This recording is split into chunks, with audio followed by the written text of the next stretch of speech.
What's up? It's Jacob and my counterpart on the other side of the screen here, Hello. Benjamin. We decided the other day that we have lots of really good conversations and we talk about really deep and really good stuff. And a lot of that is based on music and our love for music, which is actually what brought us together as friends back in, like 93? We were in Yeah. middle school, or like, I guess, you were a freshman in high school.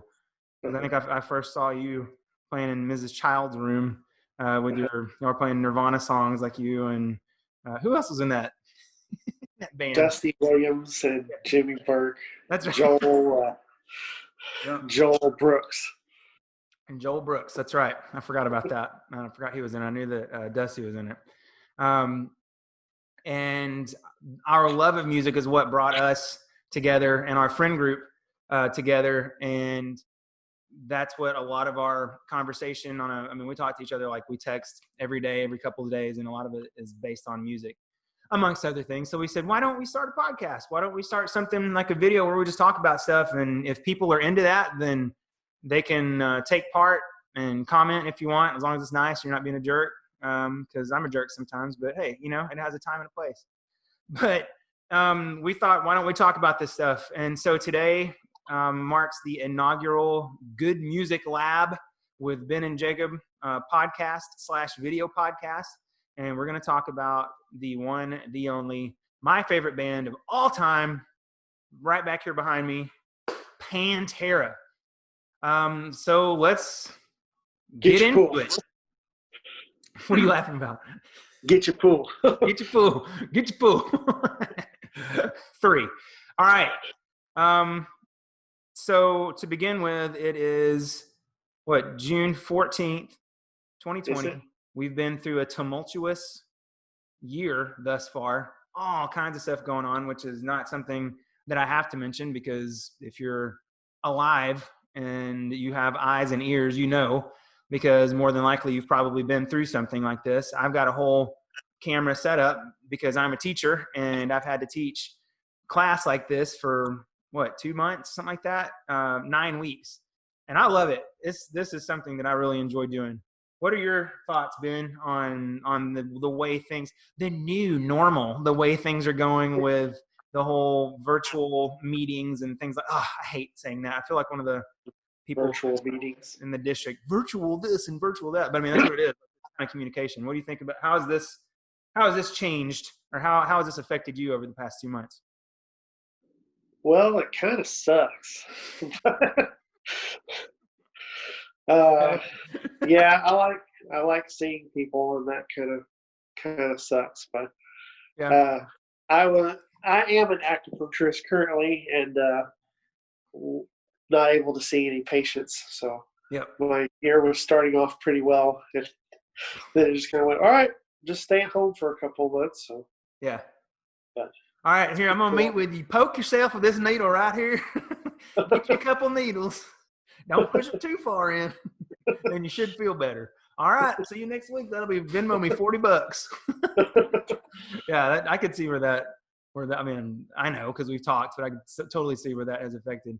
I think that's a big thing that people don't realize. People that are doing okay don't realize the plight that other people have been through all this, that don't have that same kind of accessibility and the same kind of opportunity to do, teach a class from home or anything like that. And it's been tough. What are you doing? What are your thoughts on acupuncture at this point in your practice? We're getting deep and like way personal already. uh, well, I definitely am looking for other options, just because it sucks to be like, honestly, this was the first year, or every year, usually from like January to March, it's kind of slow. Like, even if you've had a good year, though, even if like you were seeing a lot of patients in December, then it just kind of just falls off. And this year started off like even busier than December was. It just like kept getting busier and busier.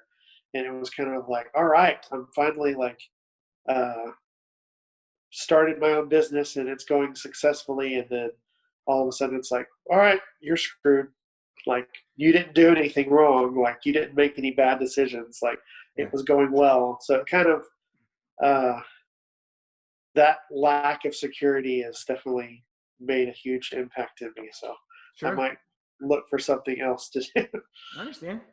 I was watching something last night that when the people were talking about owning, their own businesses and how tough it is. I think they said the first 5 years is super tough. And I don't own a business. I never have, but they've talked about how they've had to push through, year 3 was like the worst. And cause what year is this for you? 3, 2, Yeah, 3. 3? That's what I thought. 3. But, yeah, that'll segue us back into what we're supposed to be talking about, but stick with it, man. There's other stuff that you can do on the side, but I know your love and your passion for this and how cool it is. And I enjoy getting to say, well, yeah, my best friend's an acupuncturist and he does medicine. So you should go see him in Denton, but stick with it because I think that the good things have come out of this. And even though there've been negative things, negative parts and parts that bring you down, I know that a lot of people have gotten good out of it just from reviews and what you've told me. So all of that said to say that this has been a time of change for a lot of people. And it's been a time that people have found other things to do and found other hobbies. And I personally, and I know that you too, Ben, have dove like way deep into more music and playing music and instruments. And dude, I haven't played guitar in probably a year and a half, something like that. I sold remember that old Fender Chorus that I had that we had at the Quest for so long? I sold that amp last summer. I bought it for $175 in 2008 and I sold it for $150, dude, last summer to this guy. It was in great condition, but I think I got $25 worth of use out of it, taking it all over the place with me. But I sold that and then I didn't have anything else. I'm like, I'll just use, GarageBand or whatever. And I bought that little Black Star Fly 3 I showed you the other day, a little miniature amp, and I started playing the guitar again. I told my dad, he's like, oh man, that sounds good. I sent him something that I recorded. It was the theme for this show. And he's like, it sounds awesome. I'm like, I haven't played guitar, but 4 times in the past year. 3 of those times have been the past 3 days. So I know it's been good for me, and you've been sending me stuff that you've been doing, and it just shows how much of a part of our lives that music is. I won't say music is life. Like that, was it Hot Topic that had that shirt and like that brand for music is life. And then Randy Fuller said, if music is life, you should go blah, blah, blah. And I won't finish what he said. It's basically saying get a life if music is your life. The great Randy Fuller. But I will say that it's definitely so much of a foundation for who you and I both are. And a lot of that foundation and a lot of what brought us together is Pantera. And what a phenomenal band Pantera is. And you're the one that brought up the case, or you brought up, say, hey, let's do our first podcast on Far Beyond Driven, album number 3 for Pantera. What do you do? Just go, dude. Tell me what's the first thing you think of? What is so alluring about Far Beyond Driven for you? Well, to say if like they changed my life would be an understatement. Yeah. I would say there's 2, not 3 reasons, but 2 reasons that Pantera changed me. One, like I know you probably felt this, like growing up, you're well, maybe not growing up, but when you're an adolescent in Texas, everybody's like, we have to talk like everybody else, and we have to have this generic American accent. And yeah. Being from Texas is dumb because everybody thinks we ride horses, and everybody thinks that we're dumb and uneducated rednecks. And then all of a sudden you hear like, and like, oops. F you, we're from Texas. And then you have Pantera, this Dimebag Vinny, we're from Texas. And you just see them and you're like, holy crap, they talk like people that we're supposed to be ashamed of. It's kind of, yeah. Well, that's pretty cool. And then like, I think I missed out on that. I don't think my accent is as strong as Pantera's, but it's kind of nice to see people talking like people you grew up around and like, okay, it's cool. And then other than that, like I think I pride myself on trying not to like follow the pack and being myself. And I think that that's a good lesson for people to teach you. And I feel like Pantera definitely helped because, and Far Beyond Driven is a good album to talk about that with, because Pantera basically said like, we want to do this kind of music, and everybody was like, no, but this is what's popular. And they're like, no, I think we're gonna do this kind of music. Uh-huh. And they were like, no, you shouldn't, Pantera. You need to do this kind of music. And then they did that, and then Far Beyond Driven was like number one on it, debuted at number one on the Billboard charts, basically because they were like, we're gonna do us, and we're not gonna do what's popular, and it worked out for them. So I think it's kind of I take that with me in my life for sure. My life. That's good. That to me, I think that I remember sitting in you're gonna laugh when I tell you this, in Mr. Robnett's geometry class in the 10th grade in Greenville High School, and Chris Little leans over and goes, "Hey man," he had Far Beyond Driven, he had the CD, and he like leaned over and goes, "Put this in your Walkman," and because I already liked Pantera anyway, and I'm like, "Oh, dude, you got Far Beyond Driven?" And he's like, "Yeah," and I put it in, I was like, "Oh my god!" Like just everything that was coming into my head, I couldn't believe it, because I remember my dad got me Cowboys from Hell. It was in my stocking in like, I don't know, 93, 92, 93, something like that. Like when he thought I was ready for it, I guess. That and ZZ Top Recycler. Those were both in my stocking. And I was just like, oh man, because I was listening to a lot of rap and like Weezer and stuff like that. And I was into Sepultura, or I was getting into Sepultura more. I had been into it before, but then I was like getting into it again. And then I got Cowboys from Hell. I didn't really listen to it. I remember Psycho Holiday off of Headbangers Ball. And I'm like, that's cool. You know, I didn't realize they were from Dallas, or from Fort Worth, Arlington, to be exact. And then Vulgar Display of Power. And I was like, okay. I remember getting into that like at the very beginning of high school. And then right as I was getting into that, Far Beyond Driven came out. And when I was making the list for what we were going to talk about, or, you know, trying to come up with a rough outline of what we're going to talk about today, I'm like, okay, we can talk about like a specific song. And so I was like, Strength Beyond Strength. Oh, dude, but Becoming is one of my favorite songs off of that album. And then I'm like, dude, 5 Minutes Alone. And I just start going through all these songs. I'm like, oh no, man, Slaughtered for sure. You know, it's got to be the top one. And I'm like, there's so many good songs. Like every song, except for one, in my opinion, every song is fantastic on that album. You know what song I'm talking about? Yeah. Yeah. Good Friends and a Bottle of Pills is not, I skipped that song. I don't know. I just don't like it. You know, I don't like the way it starts out. Just like really like what Phil's talking about. And I was like, I don't want to listen to this, which is weird because that's the only Pantera song that I don't like. Yeah. But it definitely changed my life as well. And a lot of it has to do with like us in choir and our friends in choir, and like going like to All Region and stuff like that, and listening to Far Beyond Driven and Vulgar Display of Power like all the way. It's definitely life changing, just like you said, probably just all the way from the riffs, the drums, all that stuff, just the whole band themselves. And I think that, I mean, there was a time when our friend group would be like, dude, do I look like Dimebag? Like everything, like if we'd get dressed, we would look like Dimebag, or look like we would be in Pantera, or like they would hang out with us, you know? And that goes so far from like camo cargo shorts and metal shirts to like jeans and snakeskin cowboy boots, you know? And that really defines so much of me personally. Just them being who they are, just like you said, you know, just echoing that. But let me do this real quick. I remember Travis Turner and I were what were we? What were they? 15 guys. We were on our way back from camp, I guess, up in Oklahoma. And I can't remember what we were. Oh, we were I drove the van, and Travis drove the van, and I helped with the equipment, and I was helping with the youth or something like that. And we were up with, I think we were in our early 20s, and we went along with the rest of the group for church, and we said, okay, there weren't really cell phones, but we didn't take any music, we didn't take any kind of anything. And so the only music we heard all week was like the worship music for the camp. and we just were like daydreaming the whole time. We were driving all the way back from Tahlequah back to Greenville, and we're like, dude, as soon as I get home, I'm listening to Pantera.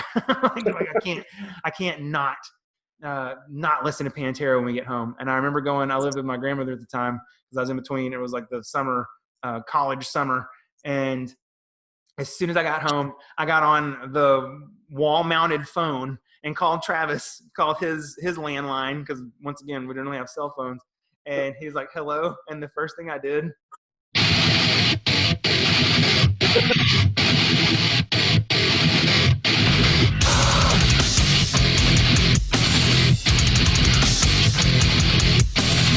you just hear on the other end, yes. On the other end of the phone. It was awesome. That's how much power this band has in my personal life and in our lives, and like to where it's like driven so much of what we do. So I think, what would you rank Far Beyond Driven as just like in your, let's say your top 5 of all albums? I don't like to, I was talking to somebody the other day about, it was Critter the other day. We're talking about ranking albums by specific bands and how it's hard to do. We're talking about Black Sabbath and Led Zeppelin, and how hard it is to rank, like, well, my top ones are this. We can always talk about our least favorite ones, but like the top ones, where would you rank Far Beyond Driven as far as like albums go? And let's just say the metal category for you. Metal, I would say it's my number 1 for sure, just because of the sentimental value to it.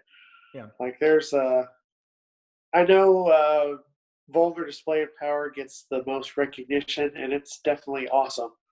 But there's just that's when I got into Pantera.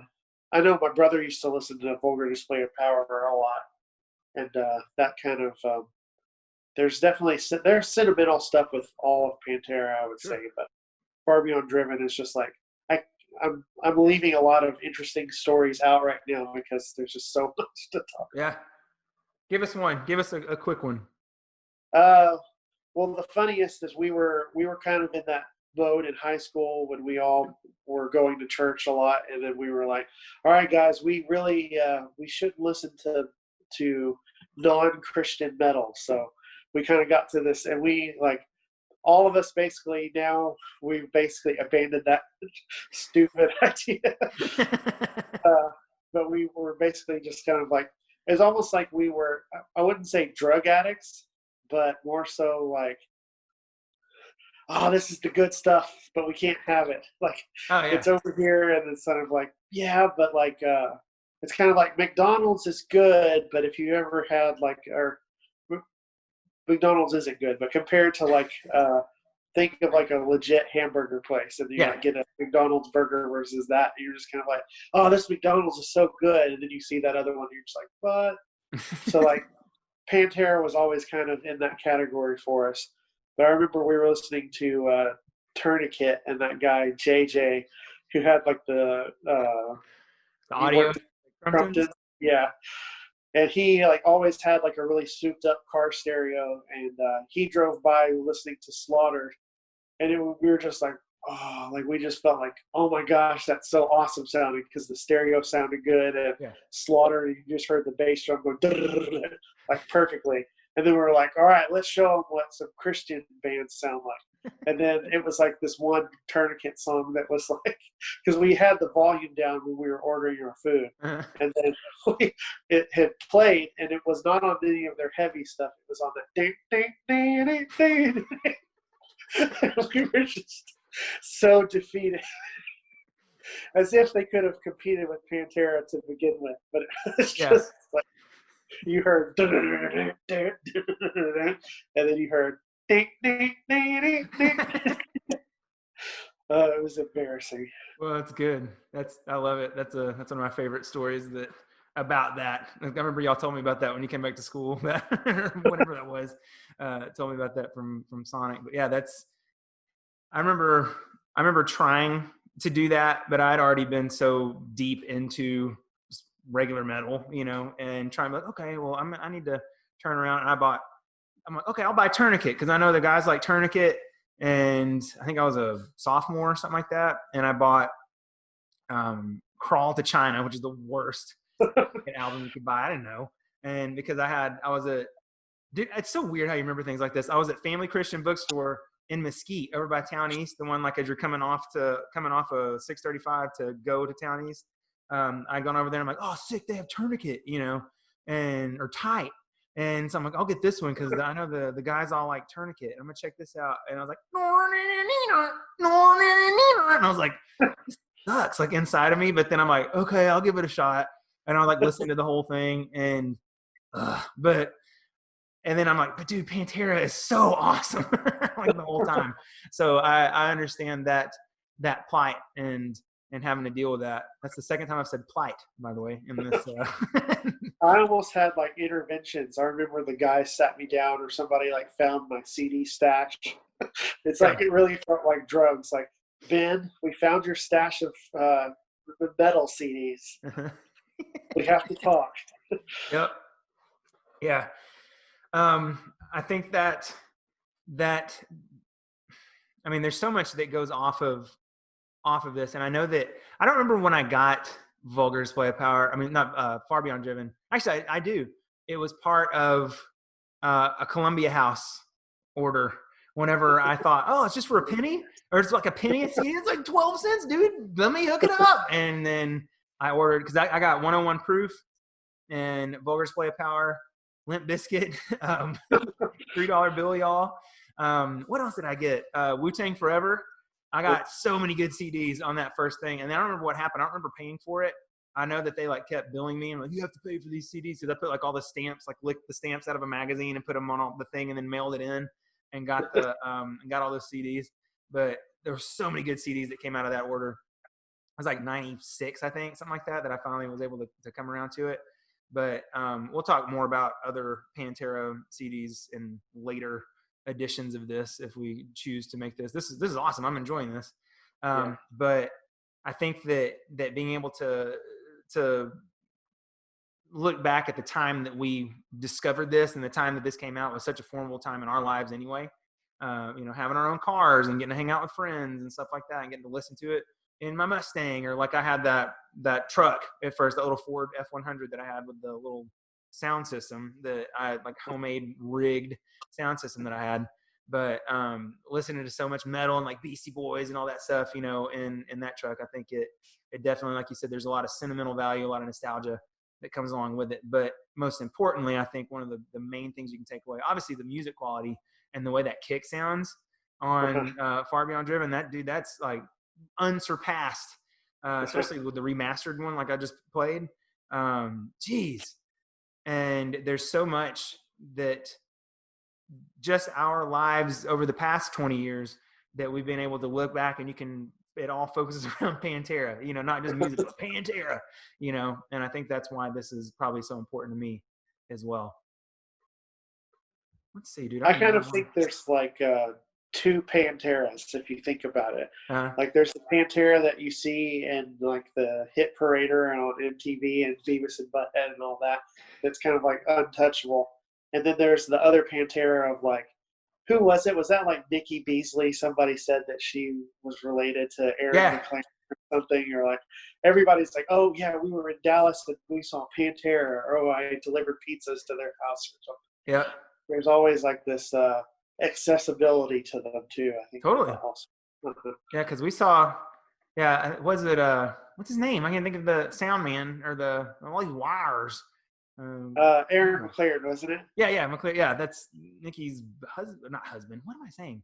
Her mom's cousin or brother or somebody. Like we're like really close related. And then one time I was working before I went to college. I was working at I was inspecting cars, and a guy came in from the Kawasaki house that the Abbotts are his cousins, and he had a big CFH tattooed on his arm. He's like, man, you like Pantera? And like we started talking about Pantera. Yeah, man, those are my cousins. We hang out all the time and party and blah blah blah. And then like we saw Vinnie Paul at the Carton that time. He was Galaxy. Galaxy, yeah. Well, because Dustborn was playing, and they're opening for Prone. Yeah, that's right. And we went and saw Dustborn, and then I remember Travis got really excited because Vinnie Paul was like, when they were playing what did they call? They changed to Raise Fist and Hatred or whatever. What was the name of it? I think we probably just called it Dead. Yeah, But like, I remember Benny Paul was like, yeah, in the background, and Travis was like, yes, I'm like, I wrote that. Benny Paul was into Kind of like good just thing seeing that him all you over the like it, place. because you definitely influenced that completely. Yeah, but I I don't know, that's cool. I had watched those videos so many times at that time at Galaxy. Like I had just met Vinny, and I was already like walking on air because I'm a guitar player. And it's embarrassing how much I wanted to be Dimebag in high school. If you look at Yeah, those pictures, and I'm going, and I've got like, I'm just totally doing the Dimebag pose. But so I think when I met Dimebag, I'd kind of started to become my own person and not like wanting to be Dimebag. But I just like, I've watched those videos so many times that he walked by. I didn't even see him. I just heard him say one of the Dimebag-isms. I think he was like, "Come on, let's get some, or let's get around in here," or something. yeah. Like he was doing like one of his like classic Dimebag-isms, and I was like, "That was mother effing Dimebag." And then like the fact that we like went like kind of like, dude, like you changed my life, and like thank you, like you're just awesome. And then I told him that. He just kind of looked at me and then did this and then walked off. And then I was kind of like, all right, that's cool. I'm gonna like leave him alone because he's like minding his own business. And Yeah, then they come up behind us and watch prom with us. yeah. So I was just like, Dimebag is watching prom with us and like interacting with us and like tapping us on the shoulder, like, yeah, this is Yeah. awesome. Like, holy crap, Dimebag wants to hang out.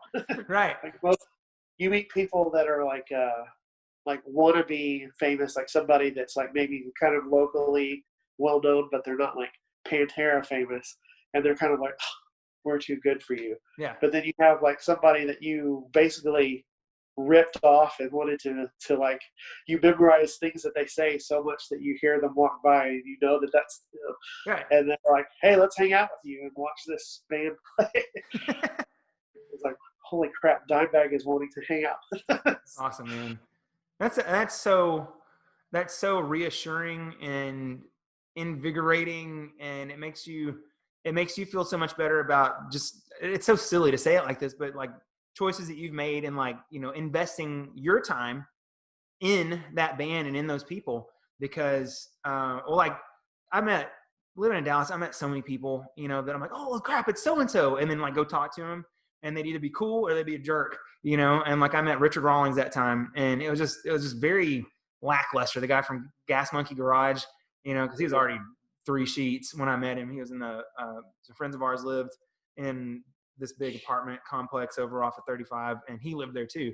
And we were all up at the pool, and he was up there and he had like a Miller Lite in both hands. And I'm like, well, it's Richard, you know, because we used to watch every Monday night. We'd watch, and we'd gone to a couple things that they'd been at, and went over and talked to him. And he talked to us, you know. I mean, he was friendly enough, but it was just like, you know, after I talked to him, and he's like, I was like, what's up, Richard? He's like, hey, what's going on, man? You know, and it's like, what's up? He's like, what y'all doing? We're all just hanging out. What y'all doing later? You know, and it was just very. It reminded me of being like on Wesley Street and somebody trying to talk to the chicks that were in the car with me or something. You know what I mean? Hey, what are you doing later? We got this going on. He's like, about to go to this white party. And some chicks putting on a white party up here, and we're just going to be drinking. I'm like, cool. Well, big fan. See you later. You know, and it totally like tarnished and soiled my view of, and I like never watched that show again. But like when I met Head at the Pancake House up here, and he was so into what I was talking about, and he just couldn't believe it. And even if he wasn't, he made it seem like it was. And I was like, dude, I love this person, and I'm so glad that I invested so much in Korn of all bands. But like Brian Welch was so cool when I just literally interrupted his breakfast with those two pastor guys.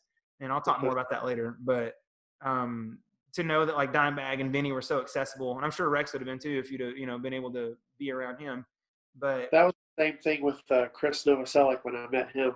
Like I was kind of like, y'all's music changed my life, and he literally did this. Like, thanks. Like, wow. yeah, Like, dude, how could?